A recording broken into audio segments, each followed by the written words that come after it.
Today I'm going to walk you through the GMO, GMO, Kansas corn stem lab.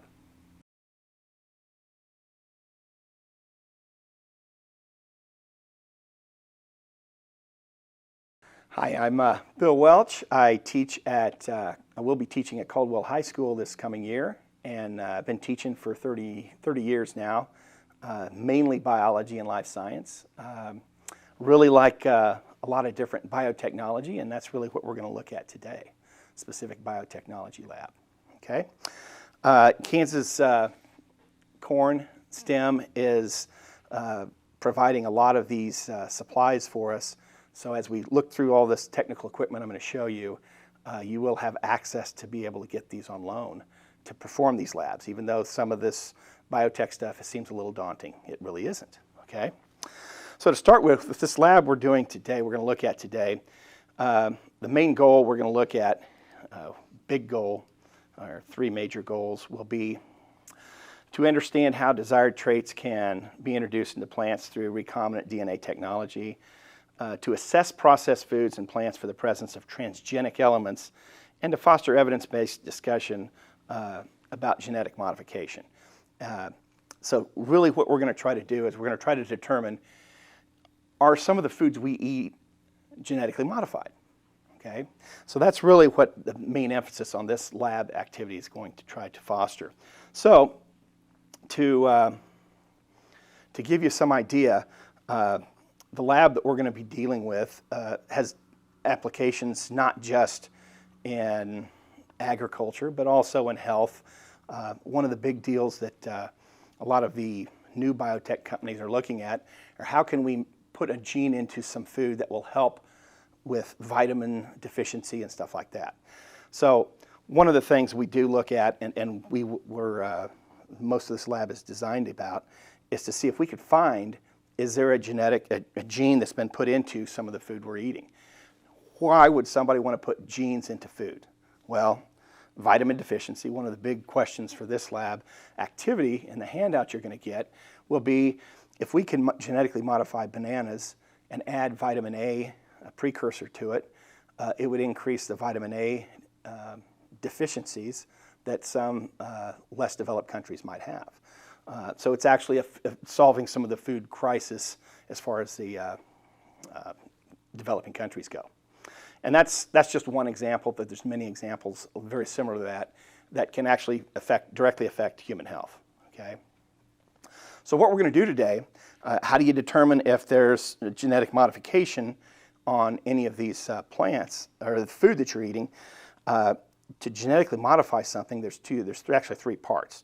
The first part is that you have the CAM promoter, which is it's the CAM V350-35S.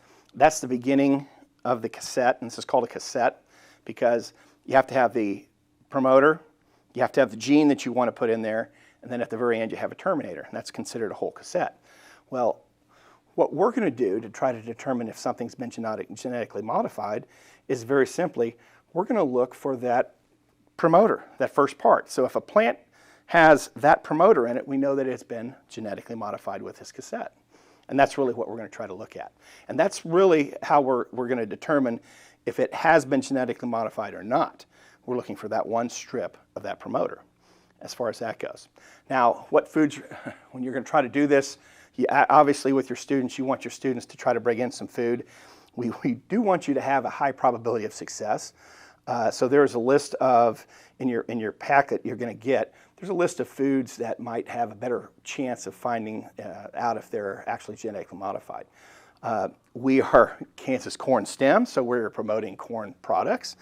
The other aspect to this, if you're looking at some of the facts that are presented, 85% of that corn is GMO presented.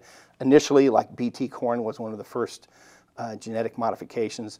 So what we're trying to do is we're going to try to find some food products, and we're going to take the DNA out of the food, extract the DNA first. It's going to be a three-part procedure. We're going to extract the DNA. After we extract the DNA, we're going to try to take that DNA and amplify it in a PCR machine, make millions of copies of it. And as we do that, we're also trying to find out if it has that one promoter region in it. Okay? Once we get that done, the only way to find out if that promoter region is present is to run it in a gel electrophoresis. And if the band shows up where we know the size of that promoter is, then we know that that food has that promoter in it, and it's a GMO modified food. And that's really the whole nutshell, the whole procedure here. Small details here to put together some of these this information, but the procedures given to you will be fairly simple. The setup for this is not extremely hard and difficult at all. The container, the material that you're going to get, the containers will all be supposedly frozen. It says minus 20 degrees frozen. It doesn't have to be. It has to just be in a freezer. Okay. These have been in a regular freezer, and I've had another set that I used just a couple days ago that have been in a regular freezer, my own freezer, that's not a minus 20, and it works fine. Okay.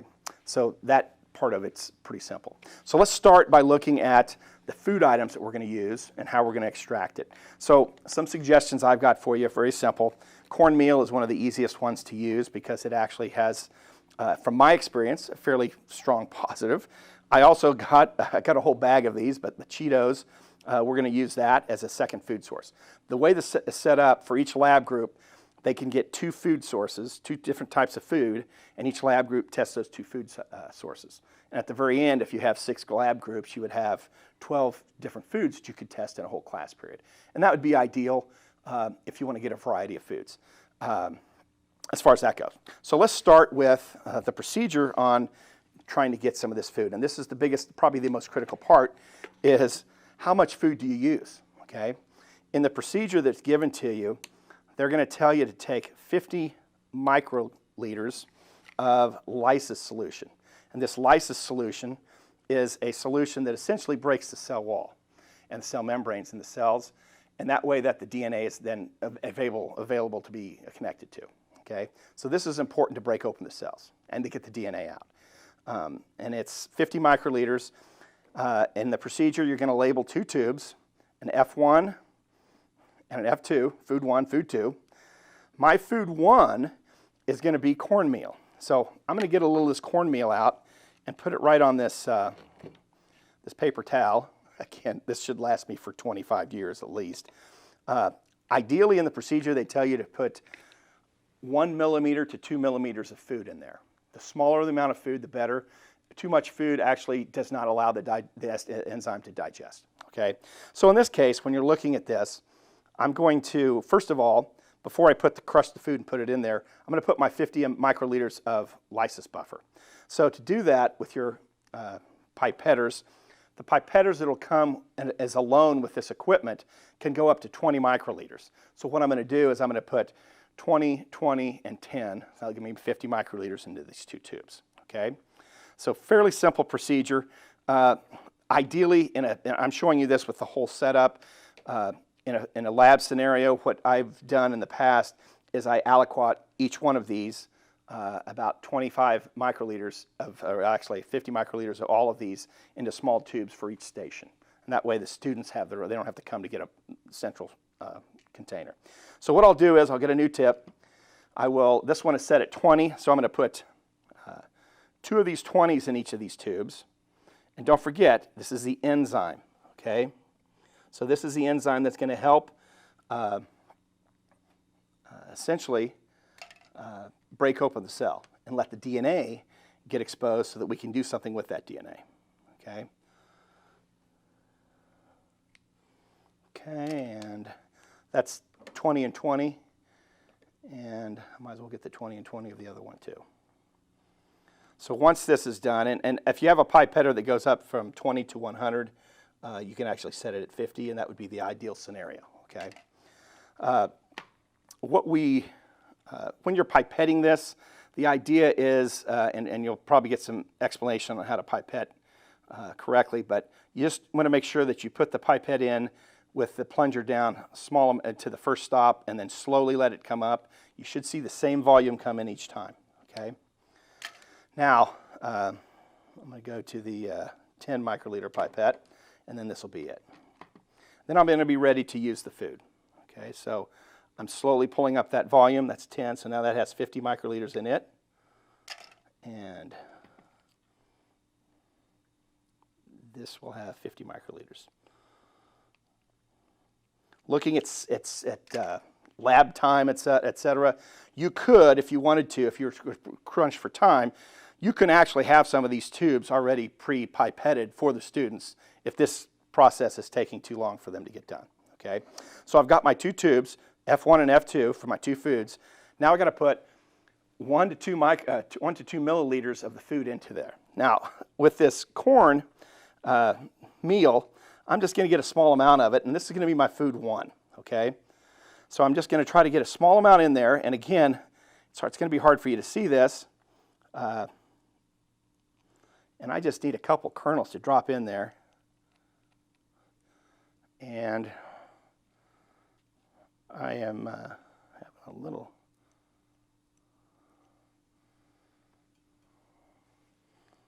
Still having a little trouble having it come off this little scupula.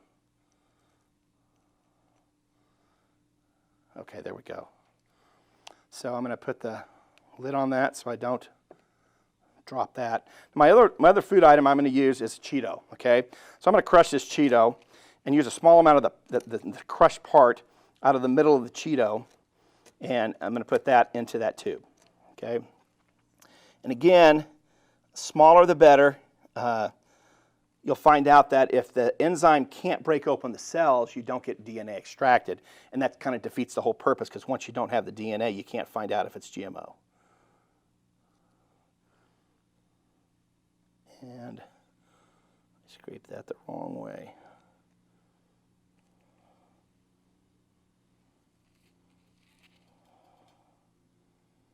Oh.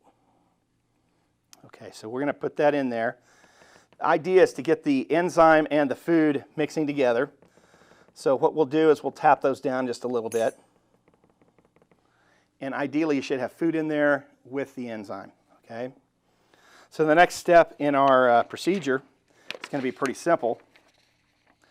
We're going to incubate these. So enzymes work better at certain temperatures. We're going to incubate these at 95 degrees for 5 minutes. And that's going to allow the enzyme to do its work. Okay? So to do that, how do you get a 95-degree water bath? Well, you don't need to, because in the equipment you get from us, you're going to get this PCR machine. This is a Mini 1 PCR machine.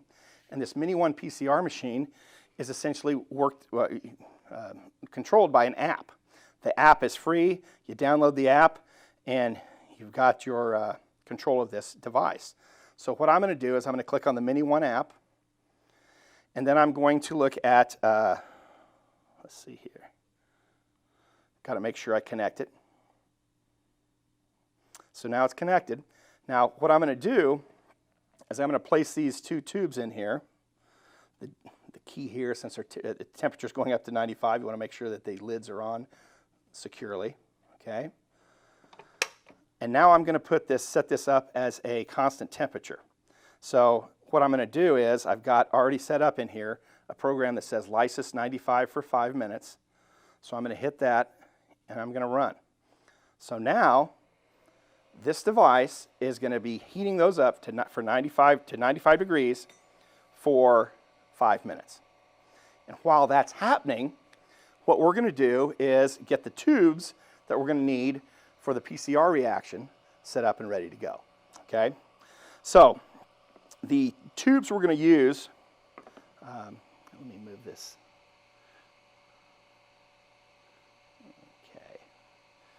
So the tubes we're going to use, we're going to label them T1, T2, TG, G is just for the GMO, and then W is without. So whenever we're running an experiment like this, to find out if the PCR reaction is working, we got to find out if we got to essentially set up a positive control and a negative control. If the positive and negative controls don't work, the reaction didn't work, we set something up wrong, okay? So it's a control to find out, did we set up the reaction correctly, okay? So according to the procedure, what you're going to do, once this is finished, we're going to add 5 microliters of an enzyme back into that, and that neutralization reaction. And once that's neutralized, we'll spin them down, and then we're going to ready to load them, okay? So to do this, we're going to have to put some primers in these tubes, and we're going to have to put some PCR mix. So the primers are actually the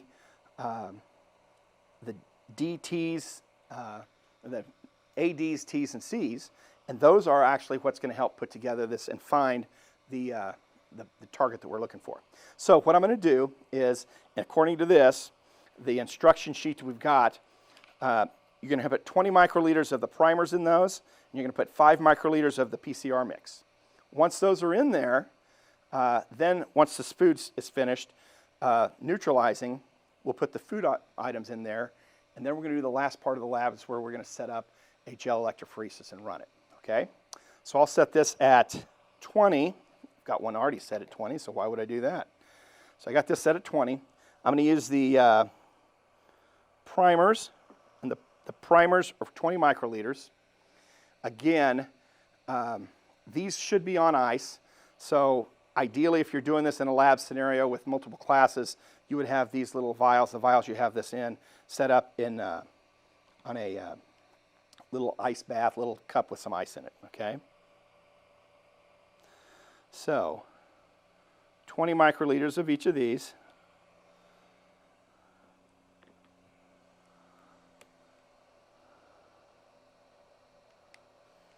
Again, it would be kind of critical to have a new tip each time. The idea is any DNA in these at all could cause some cross-reactivity. So we don't want to cause any problems with our reaction. Now what's neat about this is, if my DNA gets into this, I'm not a plant, and we're doing a PCR reaction with plant DNA. So my DNA will not react with any of the regions that we're actually looking for, unless I was a plant, and last I checked, I'm not, okay? So once we get these tubes set up, the next step will be to get the electrophoresis going. Now, I'm going to show you how to set up this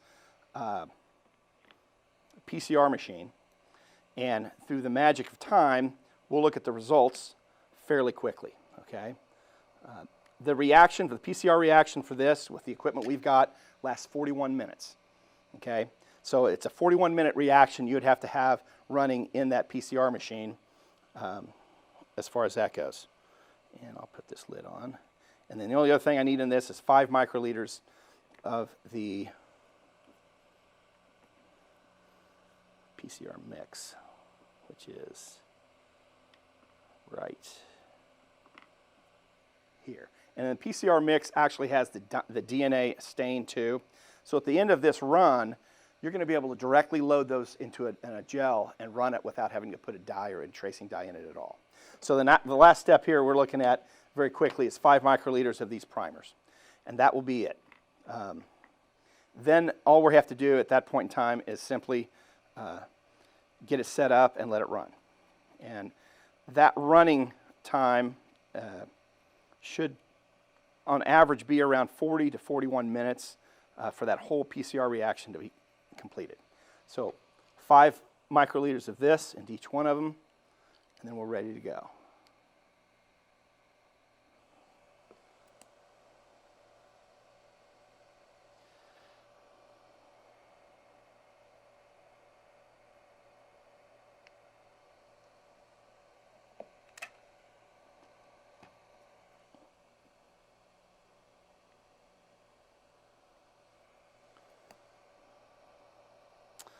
So what we're adding in here, this primer mix has all the enzymes that are necessary and the exact primers that are necessary to find that gene, that CAM35S gene that dictates whether this is a GMO food or not, okay?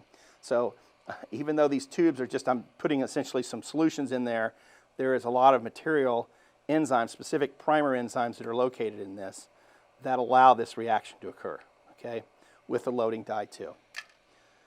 So that reaction's done. So I could stop that. And again, those were heated up at 95 degrees. They should not be extremely hot to touch, but the whole idea here would be that you're going to specifically load those into these tubes. Now, when I take these tubes out, I want to show you something. There's a lot of, it looks like there's a lot of material in there with them, okay? So if I just try to take this material out as it is now, it's going to get a lot of debris in there. So what we're going to do is we're going to spin this debris down. And according to the procedure, what you're going to do is spin the debris down in the microcentrifuge, and it tells you to do this for 2 minutes. Okay, so I'm going to use the official 2-minute clock here. That says open. I ought to hit on. So all this is doing is pulling all the debris down at the bottom of the tube, and the DNA is going to still be sitting in that liquid, the supernatant, the liquid that's above the debris. We don't want to get the debris in these tubes. We just want the DNA that's in the liquid, okay? And that would be key. So when you're going to get the liquid out of these, it's kind of critical that you don't take that tip and hit that food at the bottom, that material, the DNA, the debris, we'll say, okay? And the only other thing is, as far as this goes, in the kit, excuse me, you're given some control DNA and both control DNAs. Okay, so I'm going to add a neutralization reaction that stops the enzymes from working in there real quick. This neutralization reaction is essentially going to stop the enzymes from over breaking down anything that's in those cells. Okay, so we'll take these microtubes out and put the neutralization solution in there. It's 5 microliters according to the procedure.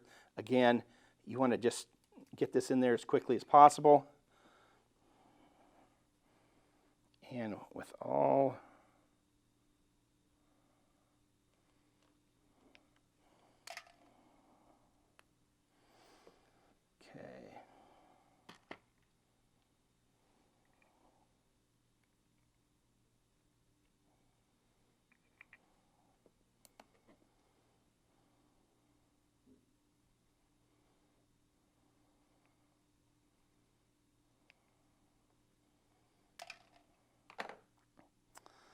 Okay, we're going to spin these down one more time for just 30 seconds, and that will be it.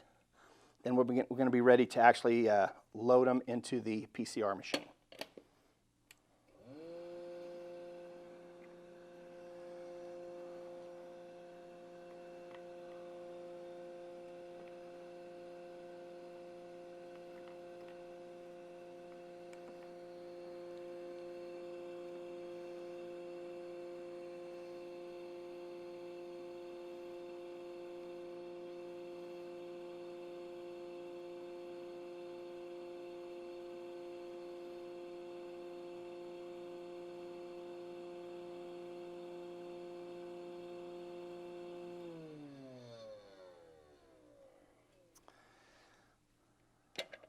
Okay, we now have tubes that we're ready to use to set up a PCR reaction. In other words, the reaction we're going to try to set up now is we've broken up the DNA from this, okay? We got the DNA separated from out of the nucleus. Now what we're going to try to do is get some of that DNA and make millions of copies. And to do that, we're going to use a PCR reaction, okay?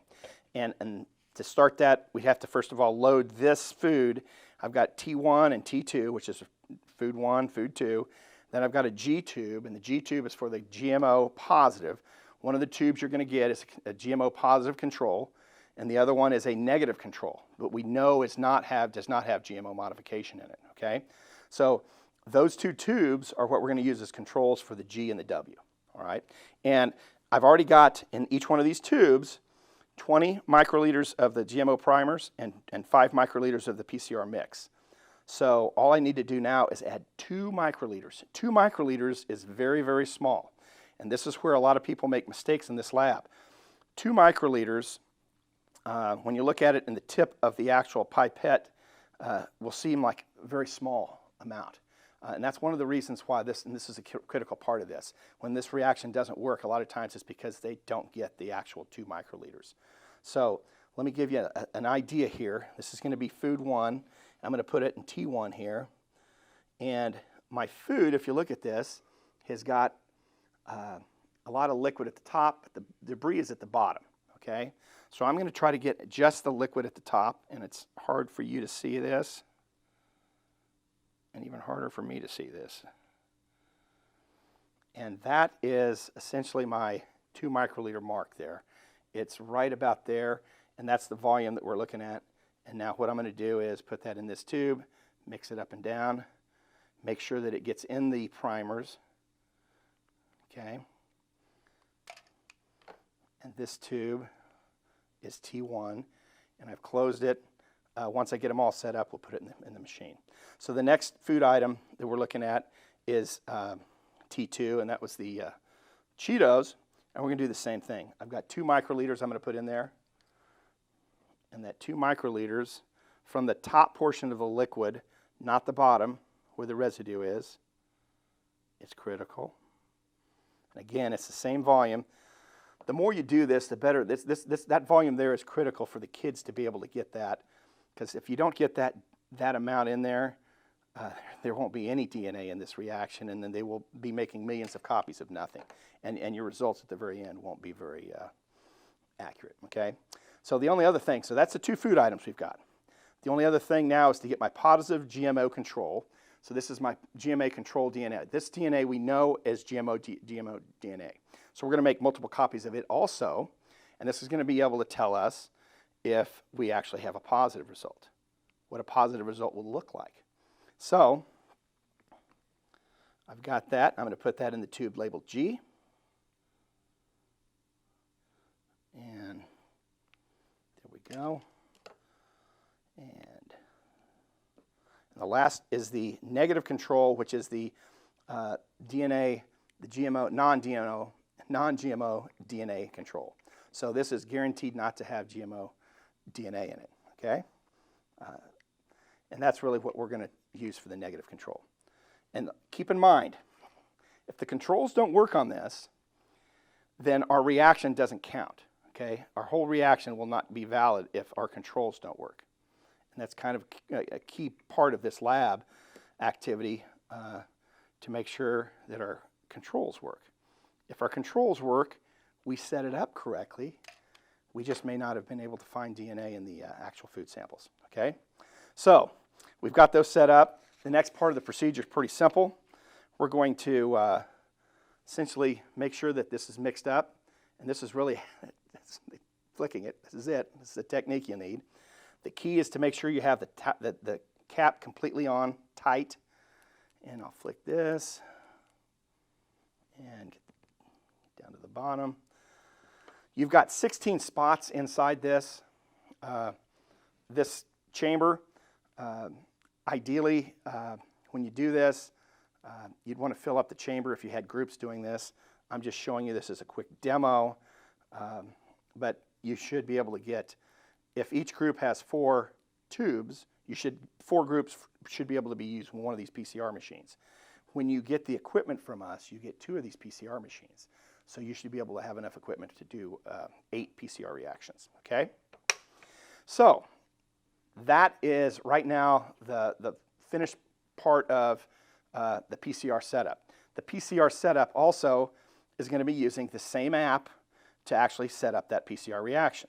So what we'll do, very simply, is I will get out of this. I'll actually go back to the start here and open up the app, and I want to go to the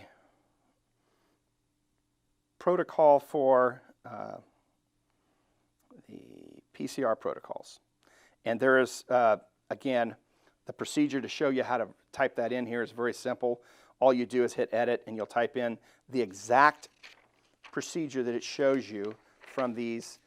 In the handout, there's a picture of every one of the screens, and that'll tell you exactly how to type that in. What we're going to do right now is, I've got this set up already. I'm going to select that one, and when I hit run, this machine right now is going to start this pretty soon.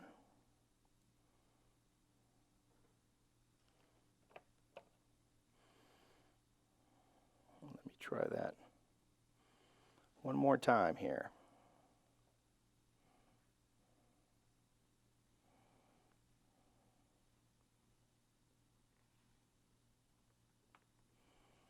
And here we go.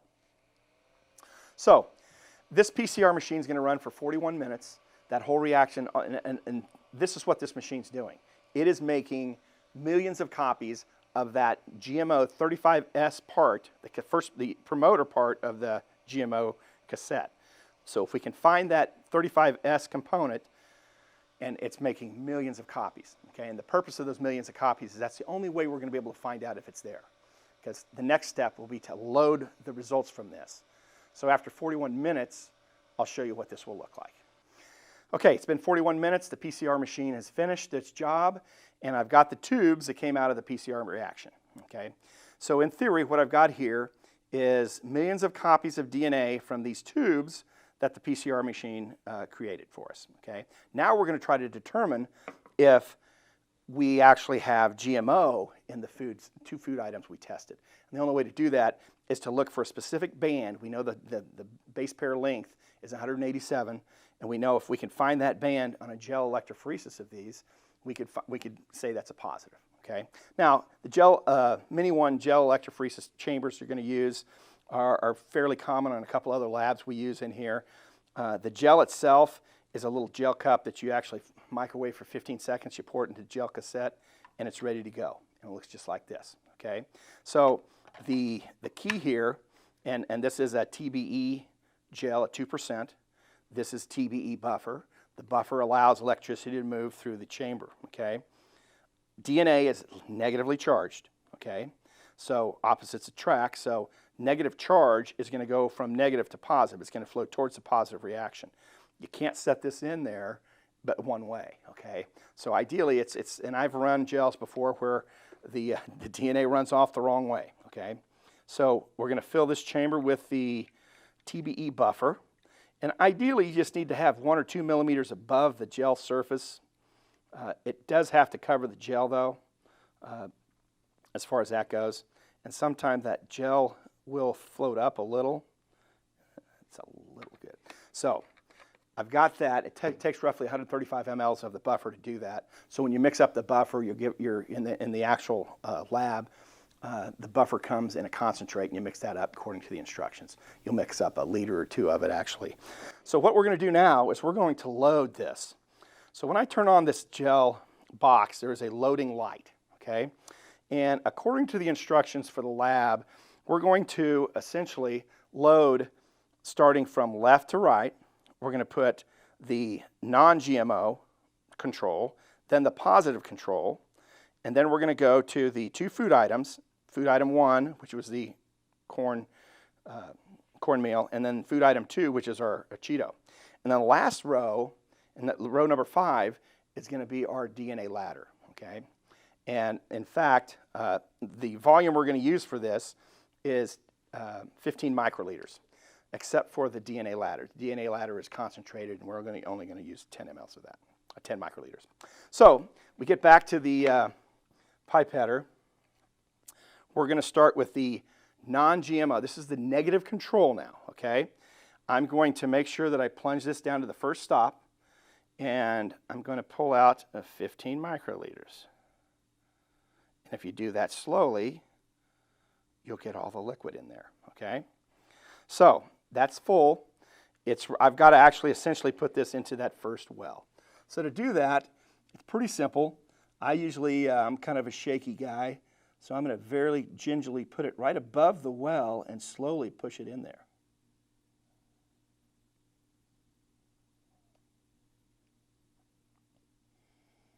Now what's neat about that is the PCR primers and the gel actually have a material that's put in there that helps it go fall down into the well. So you don't have to poke into the well to release it. As long as you're above the well and release it slowly, it'll drop down into the well through gravity, okay? So that's the first one. The next one in lane 2 is going to be my positive control. So this one, lane 2, should be giving us a band where we would expect it to be. And I'm going to pull that up again. Much better. Okay, so I'm going to put this in lane 2.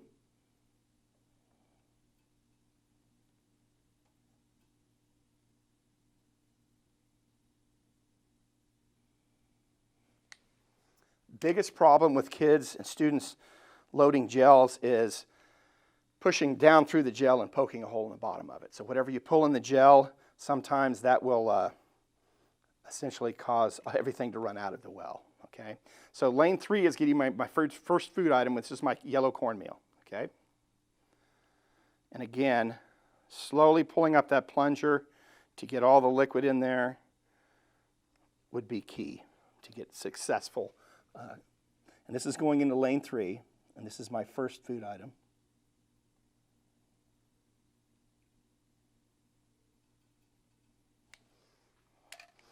The other thing I didn't mention there, when you're pulling this out of the liquid, make sure you keep the plunger down. If you pull the plunger up, you'll actually pull some of that stuff out of the well. And this is going to be my food item 2, which is the Cheeto.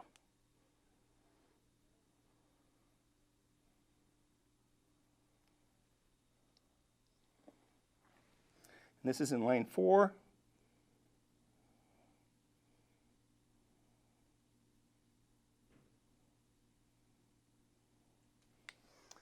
And those are the food items. The only thing left to do now is to put 10 microliters of the of the ladder. The ladder is a known base pair that we can refer to find out if we've got a 200, 300, 500 base pair in our sample. So this is critical, making sure that we have the ladder loaded in there. And there's only 10 microliters of this. It's actually a concentrated ladder. It's a 100 base pair ladder, meaning that it has bands at every 100 from 100 to, I think it's 1500, okay? So this is going to go in lane 5. And again, slowly getting it in there. And that should do it. Now, so the gel's loaded. Ideally, you're not moving this all over the place, okay? You want to have this gel box ready to go wherever you're going to keep it running. This will run for 25 minutes and then it'll be done. The neat thing about this gel box is, once I put this, and these, I don't have to have that light on when it's running, I just have to hit the one on button. Now once the green light's on, it's running. One thing to find out, if you're looking at this, is it working? After about 3 or 4 minutes, all you have to do is hit this light, the blue light button, and you can see the bands in there already, okay? And that's a double check. What you want to do, and this runs for the most part for 25 minutes, maybe somehow yours is working faster, but you do want to monitor where the bands are. You don't want the bands to go off the gel, okay? So ideally, you want them to spread out as much as possible so that you can actually get fine definition on it, but you don't want them to run all the way off. And conversely, you don't want to start it and stop it in 5 minutes where the bands haven't moved much at all, okay? This will take 25 minutes. And the gel that you're looking at, the actual result that you're looking for, will look something like this, okay? Now, I don't know if you can see this, but there's one of the things that we're looking at in all of these is something called a tubulin control. Tubulin is a protein that's found in all plants. So a tubulin control is this top line here, okay? This little line right there is tubulin. And that means that it's from a plant. So if my DNA was in there, you wouldn't have that tubulin line. That's another control to find out, did we get DNA from a plant? Okay? If we didn't get DNA from a plant, you wouldn't have that line. The lines we're looking for, though, okay, are the actual lines at the 187 base pair. That's the tubulin line. The CAM4 is 125, so just a little below it. So if you look at here, the band that's just below this, and how do I know that's 187 and that's 125? Well, in your lane markers and in the instructions you've got for the lab, this is a 100 base pair line. This is the 200 base pair line. So you're using, this is our ladder. This is how we're determining where those bands are. So once we look at these bands, yes, positive GMO there. Yes, positive GMO there. No GMO there. Oh, and that happened to be the papaya, okay? If you notice over here, this one also does not have that GMO band, and that's the promoter band, okay? And that happens to be our negative control. That's a good sign. And then our positive control is right here and has 2 bands. Notice those 2 bands are a little darker. And that's really what we're looking at. So the purpose here is very simple. Did the foods we eat, or the foods you tested, were they genetically modified, okay? And we don't know what the gene, now keep in mind, we're not looking for the gene that was in there, because that's proprietary for Monsanto, whatever. We're just looking at, did they use this cassette to find out, to introduce a gene into the plant? And in the examples you're going to look at, it'll be fairly obvious when you see those bands. Okay, I set up a gel just like this one, with the difference that my lane, my ladder is always put in the first lane, okay, generally speaking. So I set it up like this, and this is kind of what the gel will look like when you get yours finished. The bands that you're looking for, very simple, okay. The bands at the bottom here are called primer dimers, and those dimers are essentially excess DNA that didn't get separated out. So you've got these dimers at the bottom, but the bands we're looking for we're looking at right here, okay.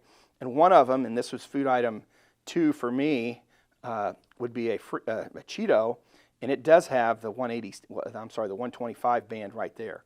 That is the 187 band on lane 4, and the negative control was right there in lane 3. Your gels might look a lot better than this.